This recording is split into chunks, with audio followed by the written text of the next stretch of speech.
Good morning, TS subscribers. Today's stories to watch. With the trade imbalance continuing to widen, empty container handling rises to new record highs and accounts for a quarter of U.S. port liftings. The Uber for drayage startup Dray Alliance lends $3.5 million in funding. The FAST Act and infra could bring $1 to $1.5 billion in freight-specific spending to bring relief to an aging infrastructure system in the U.S. After a little digging, a reporter learns that none of the Federal Motor Carrier Safety Administration's top administrators have ever held a commercial driver's license, and a group of some of the largest trucking companies in the country is again lobbying for twin 33-foot trailers, arguing that this capability would reduce traffic volumes and save $2.6 billion annually in freight spend.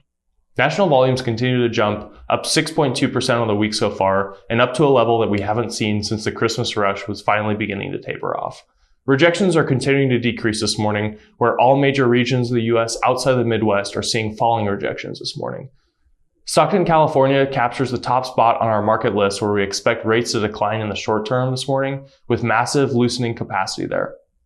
It's being joined by the Detroit, Atlanta, Lakeland, and Kansas City markets.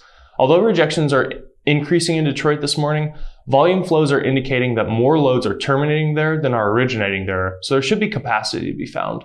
Lakeland and Kansas City are seeing the 1-2 punch of large volume inflows and decreasing rejections, indicating that there are more carriers accepting more loads in those markets. Brokers and shippers with a history here should be able to grab quick capacity from carriers at reduced rates. Capacity indicators in the Los Angeles market have pulled out of the dive they were in late last week and early this week, and have now returned to the imbalance of inbound-outbound volume flows, indicating that capacity is needed in that market.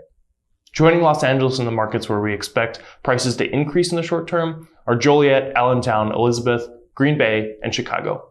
All of these markets are seeing outbound flows outpace inbound volume flows, flagging that capacity will be needed in the short term, and that if capacity isn't found, rates will increase.